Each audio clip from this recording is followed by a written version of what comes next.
എന്നോട് പറഞ്ഞു ഇവിടെ ഒരു അമ്മ ഇരിക്കുന്നു, ഈ അമ്മയെ ഒന്ന് പിന്നെ അനാഥാലയം ഏറ്റെടുക്കാൻ പറ്റുമോ എന്ന് ചോദിച്ചു. അപ്പോഴാണ് ഞാൻ അമ്മയുടെ അടുത്തേക്ക് ഓടി ചെല്ലുന്നത്. സാർ എത്ര വർഷമായി അമ്മ?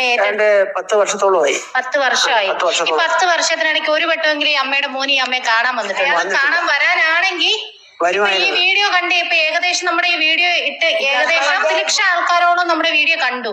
ഈ അമ്മയോട് സ്നേഹമുള്ള മോനാണെങ്കിൽ ആ വീഡിയോ കണ്ടിട്ടെങ്കിലും ഒരു നോക്ക് വന്ന് കാണാമായിരുന്നു. ഒരുപാട് ജീവിച്ചിരിപ്പുണ്ടെന്ന് എന്റെ അറിവ്. ജീവിച്ചിരിപ്പുണ്ടെന്നാണ് എന്റെ അറിവ്. അദ്ദേഹം കുണ്ട്ര എവിടെയാണ് താമസിക്കുന്നത്. 2 ആൺമക്കളുണ്ടെന്ന്. പക്ഷെ മനഃപൂർവ്വം ഈ അമ്മയെ ഉപേക്ഷിച്ചതാണ്. സാരമില്ല, ഈ അമ്മ നമ്മുടെ കൂടെ തന്നെ നിൽക്കട്ടെ. ജീവിതകാലം മുഴുവൻ അമ്മയ്ക്ക് സംരക്ഷണം നമ്മൾ നൽകും. അത് മതി അല്ലേ?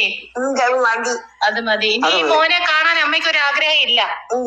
ആഗ്രഹം ഇത്രയും പറഞ്ഞിട്ട് പോലും ആ മോനൊന്നും വന്ന് ഒരു നോക്ക് കണ്ടില്ല.